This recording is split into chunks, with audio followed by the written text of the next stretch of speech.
नमस्कार दोस्तों, आपके अपने YouTube चैनल एएल विग स्टडी पर स्वागत है। दोस्तों, इस वीडियो में हम यूपी पुलिस परीक्षा के लिए हिंदी का प्रैक्टिस सेट देखेंगे। तो दोस्तों देखते हैं पहले प्रश्न को। पहला प्रश्न है, या रा ला वा किस वर्ग के व्यंजन हैं? तो दोस्तों जो यारा लावा है वो अंत्यष्ट वर्ग के व्यंजन हैं। ये कौन से व्यंजन कहलाते हैं? अंत्यष्ट व्यंजन कहलाते हैं। तो इसका राइट आंसर क्या हो जाएगा? बी हो जाएगा। अगला प्रश्न है, जब किसी पद की व्याख्या करनी हो या उसके संबंध में विस्तार से कुछ कहना हो तो इनमें से किस विराम चिन्ह का प्रयोग किया जाता है? यानी कि दोस्तों हमें किसी पद की व्याख्या करनी हो या विवरण देना हो तो हम विवरण चिन्ह का प्रयोग करते हैं। कौन से चिन्ह का प्रयोग करते हैं? विवरण चिन्ह का। और विवरण चिन्ह जो होता है वो इस तरह से होता है। तो राइट आंसर क्या हो जाएगा? डी हो जाएगा। अगला प्रश्न है, इनमें से शुद्ध शब्द कौन सा है? तो दर्शनाभिलाषी की बात करें तो शुद्ध हो जाएगा। बी में जो लिखा हुआ है, बी ऑप्शन में, वो एकदम शुद्ध लिखा हुआ है। दर्शनाभिलाषी हम किस तरह से लिखते हैं? इसी तरह से लिखते हैं। तो राइट आंसर बी हो जाएगा। इनमें से समूहवाचक संज्ञा कौन सी है? समूहवाचक संज्ञा, राम जो है दोस्तों व्यक्तिवाचक संज्ञा है, हिमालय व्यक्तिवाचक संज्ञा है, अनाज जातिवाचक संज्ञा है। लेकिन समूहवाचक संज्ञा की बात करें तो सेना जो है दोस्तों वो समूहवाचक संज्ञा है। सहना हो गया, गुच्छा हो गया, भीड़ हो गया, दल हो गया, ये सभी किस प्रकार की संज्ञाएं होती हैं दोस्तों? ये समूहवाचक संज्ञाएं होती हैं। तो राइट आंसर क्या हो जाएगा इसका? राइट आंसर हो जाएगा डी। सर्वनाम की दृष्टि से निम्नलिखित में से असंगत युग्म छांटना है। तो बात करें पुरुषवाचक के अंतर्गत तू और आप, ये दोनों आ जाते हैं।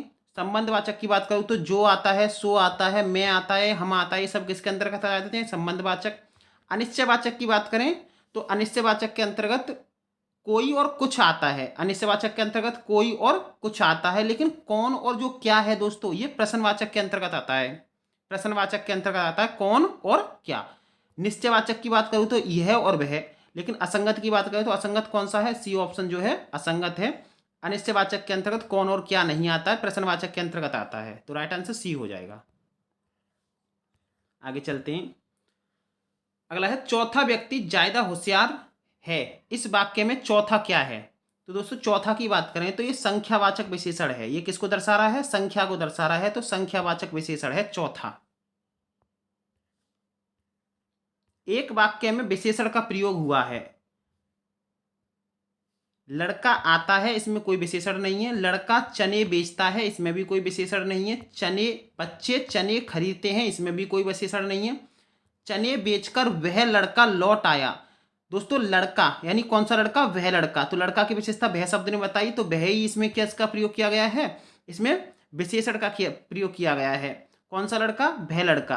और ये कौन सा विशेषण है? ये सार्वनामिक विशेषण है। कौन सा विशेषण है दोस्तों? ये वह शब्द जो है वो सार्वनामिक है। तो यही इसी वाक्य में जो है वो विशेषण का प्रयोग किया गया है। तो राइट आंसर क्या जाएगा? डी हो जाएगा। निम्न में से प्रेरणार्थक क्रिया है। तो प्रेरणार्थक क्रिया की बात करें तो गिराना जो है, गिराना जो है वो प्रेरणार्थक क्रिया है। यही क्या हो जाएगा? राइट आंसर हो जाएगा। निम्नलिखित में से कौन सा शब्द पुल्लिंग है? पुल्लिंग शब्द को छांटना है। अमावस्या स्त्रीलिंग है, नर्मदा स्त्रीलिंग है और वक्त्री स्त्रीलिंग है। लेकिन जोगी की बात करें, जोगी शब्द जो है दोस्तों वो पुल्लिंग शब्द है। जोगी कैसा शब्द है? पुल्लिंग।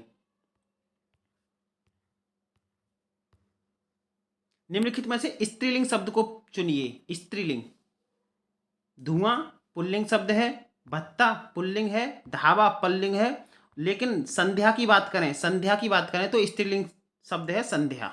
संध्या होती है यानी शाम के लिए संध्या को बोल रहे हैं ना।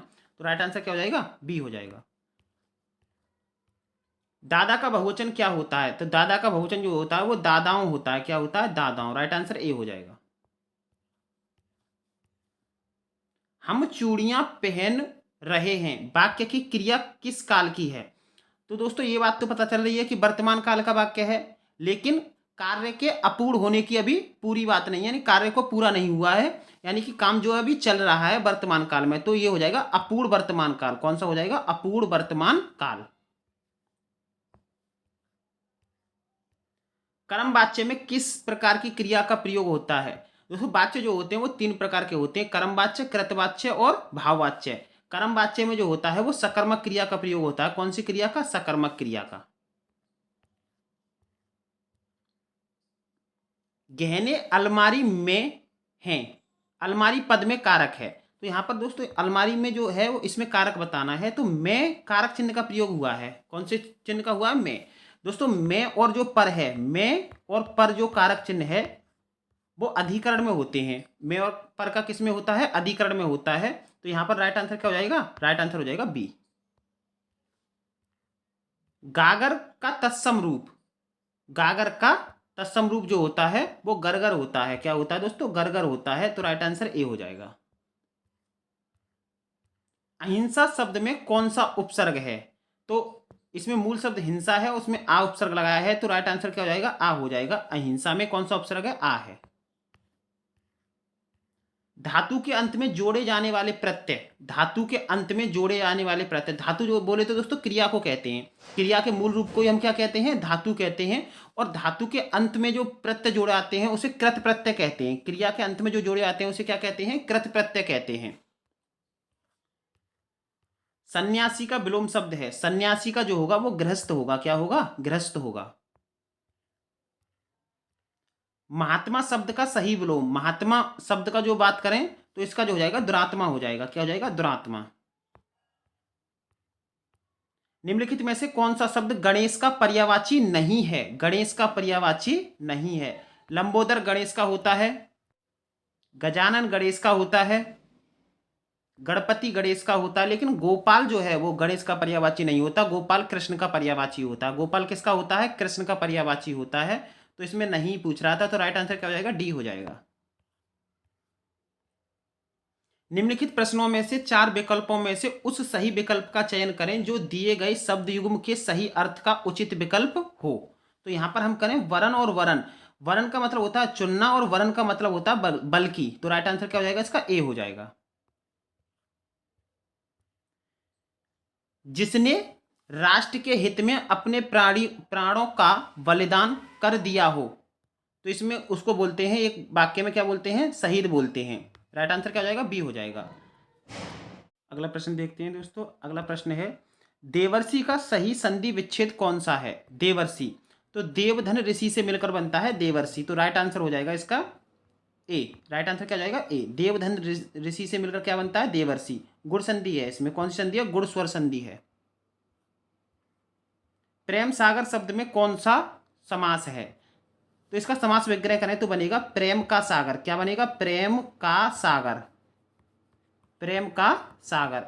अब दोस्तों यहाँ पर बात करें तो यहाँ पर का कारक चिन्ह का प्रयोग किया है, और का कारक चिन्ह का प्रयोग जो होता है वो तत्पुरुष समास में होता है। कारक चिन्हों का प्रयोग किसमें होता है? तत्पुरुष समास में होता है। तो राइट आंसर बी हो जाएगा।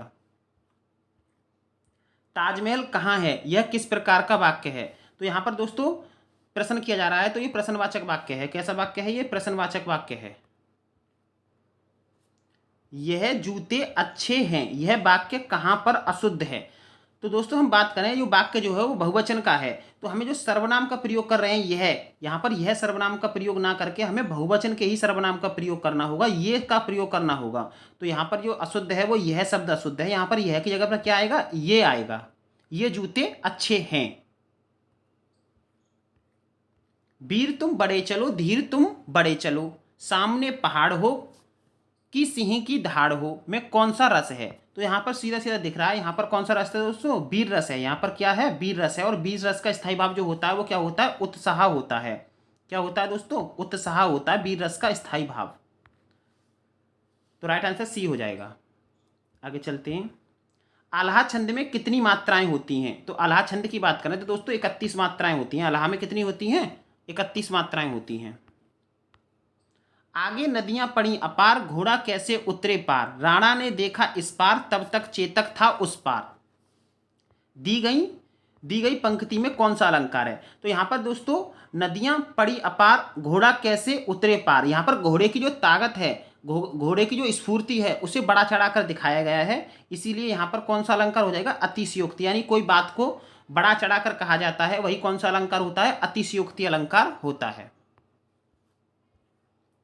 मल्हार अलापना मुहावरे का सही उचित अर्थ चुनिए। तो मल्हार अलापना का अर्थ होता है चैन से जिंदगी काटना। चैन से जिंदगी काटना। गुरु गोविंद दो खड़े काके लागो पाए, बलिहारी गुरु आपने गोविंद दियो बताए। उक्त पद्यांश के रचयिता हैं। तो इस पद्यांश की बात करें तो इसके रचयिता जो हैं वो कबीरदास हैं। कौन है दोस्तों? कबीरदास। अशोक के फूल किसका प्रसिद्ध निबंध है? अशोक के फूल तो हजारी प्रसाद द्विवेदी का है अशोक के फूल प्रसिद्ध निबंध। ऋग्वेद में किस भाषा का प्रयोग हुआ है? तो ऋग्वेद की बात करें तो दोस्तों ऋग्वेद जो है वो हमारा सबसे प्राचीनतम वेद है और इसमें जो भाषा का प्रयोग किया गया है वो वैदिक संस्कृत क्या किया गया है? वैदिक संस्कृत। तो दोस्तों अगर आपको वीडियो अच्छी लगी हो तो वीडियो को लाइक करें तथा चैनल को सब्सक्राइब करें। धन्यवाद दोस्तों।